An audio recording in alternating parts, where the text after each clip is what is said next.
মানব কুলে জন্ম নিয়ে গুরু ভজলি না, ওরে মানব কুলে জন্ম নিয়ে কেন দয়াল চিনলে না, কেন রে মন সাধু গুরু সঙ্গ দিলে না, শত সাধনার ফলে আসিলে মানব কুলে 16 আনা দিবে বলে বাকি আমানতার মানবতা এনেছিলি করে মাথায়, ভুলে গেলি কারবা কথায় মনে পড়ল না,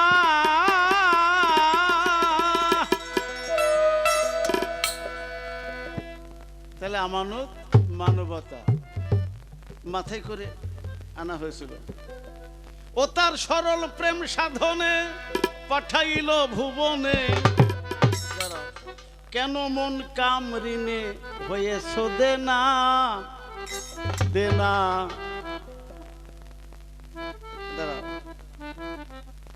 কামের ব্যবসা করতে যে আপনি মূলধন হারিয়ে এখানে দেনা হয়ে গেছেন, বেসিক ফাউন্ডেশন দুর্বল। আমি বলি নাই, মাতাল কবি রাজ্জাক দেওয়ান কি বলতে চাচ্ছে। তারপরে কি বলল,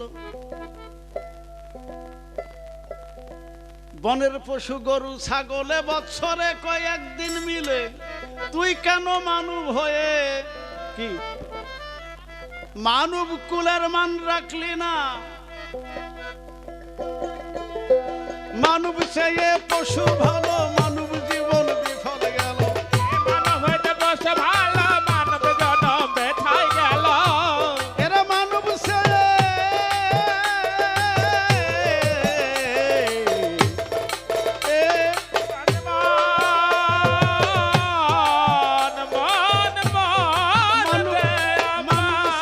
পশু ভালো, মানব জীবন বিফল গেল, মানব কুলে জন্ম নিয়ে গুরু ভজলি না, ওরে মানব কুলে জন্ম নিয়ে কেন দয়াল চিনলে না, কেন রে মন সাধু গুরু সঙ্গ দিলে না, শত সাধনার ফলে আসিলে মানব কুলে 16 আনা দিবে বলে বাকি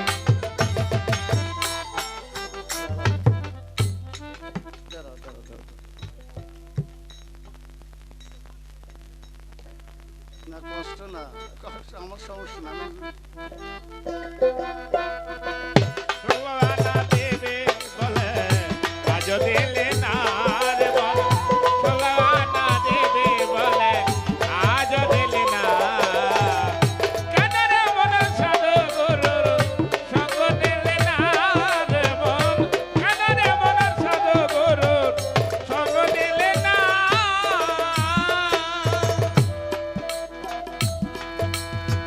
মারুফা আবার দিক লাগা।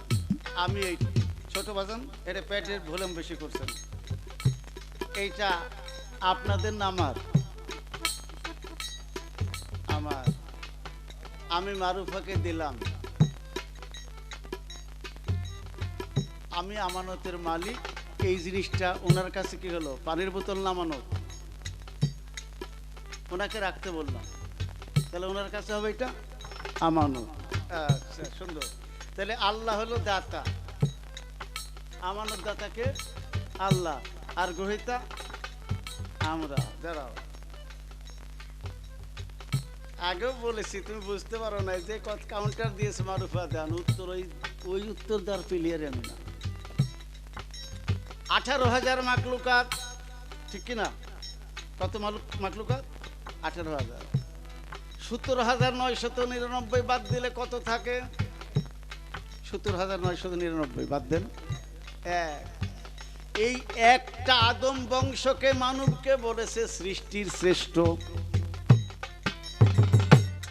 কি কুকুরকে বলে নাই, হাঁসকে বলে নাই, মুরগিকে বলে নাই, ছাগলকে বলে নাই, হাতিকে বলে নাই, বাঘকে বলে নাই, সৃষ্টির শ্রেষ্ঠকে।